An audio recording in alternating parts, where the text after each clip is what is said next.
Barco soldado ou barco rebitado? Qual dos dois é o melhor?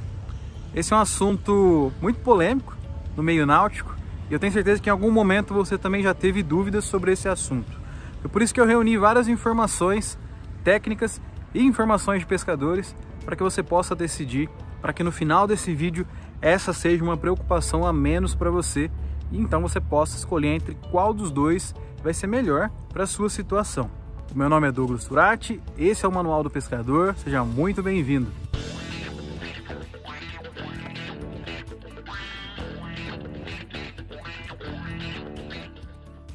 Essa discussão então de barco rebitado ou barco soldado é uma discussão antiga e ela existe porque cada um dos dois barcos tem pontos e vantagens a serem considerados. Vantagens essas que vão variar de acordo com o que você vai levar em conta na hora da escolha. Por exemplo, qual o local de uso da sua embarcação, facilidade de manutenção, que também tem a ver com a mão de obra, se ela precisa ser qualificada ou não, peso, preço e até mesmo a fábrica onde você vai estar fazendo, a confiabilidade deve ser levada em conta na hora de escolher entre o barco rebitado e o barco soldado.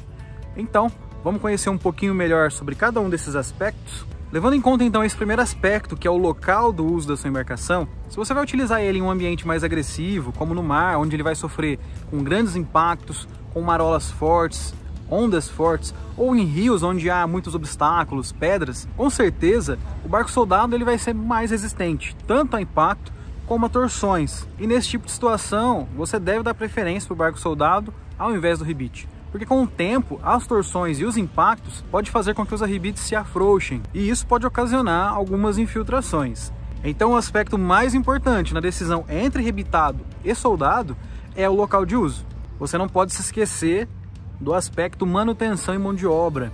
Enquanto um barco rebitado é muito mais simples de se fazer um conserto, dispensando em mão de obra, muitas vezes você mesmo podendo fazer a troca dos rebites, é um conserto mais barato, ele também traz consigo o lado negativo de que é muito mais difícil de você encontrar qual é o rebite que está causando uma infiltração, dependendo da situação. E ao mesmo tempo em que é muito mais fácil encontrar uma solda danificada do que um rebite frouxo, também é muito mais difícil de você conseguir um bom profissional para fazer isso, principalmente em algumas regiões do país. Você pode até mesmo encontrar dificuldade em encontrar os materiais necessários, além de ser uma manutenção certamente mais cara do que um barco com rebite. E a gente está falando aqui apenas de uma manutenção corretiva, tá? Não é uma manutenção que você tem mês a mês ali com a sua embarcação, mas apenas quando você tem um problema, você tem algo danificado, você precisa consertar. Outro fator a se levar em conta é o peso. O barco soldado ele tende a ser de 10 a 30% mais pesado do que o rebitado, variando aí se ele é um misto entre solda e rebite ou se ele é 100% soldado. Não menos importante entra a questão de preço.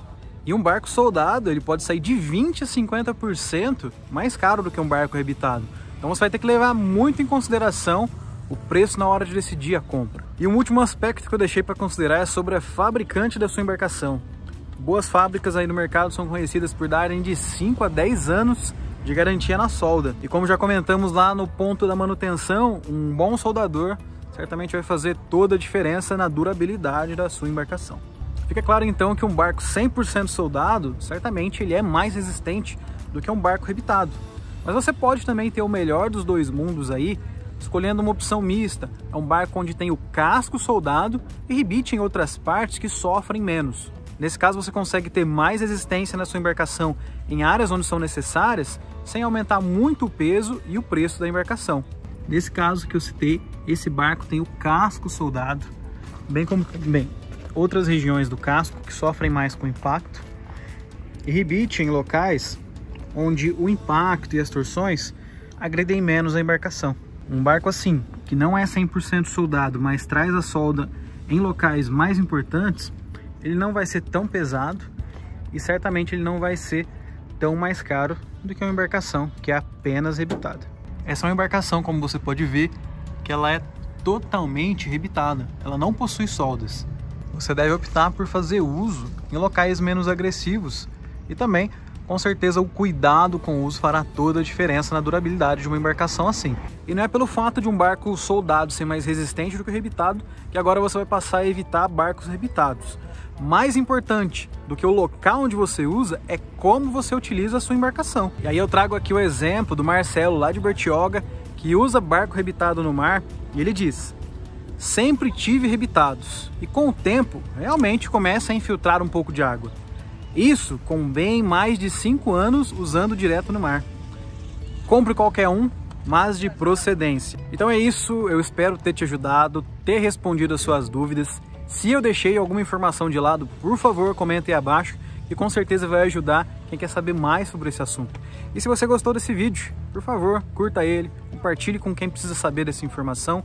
E se não for inscrito, se inscreve para não perder nenhum dos próximos vídeos, para ajudar esse canal a crescer sempre e trazer sempre conteúdo de qualidade para você.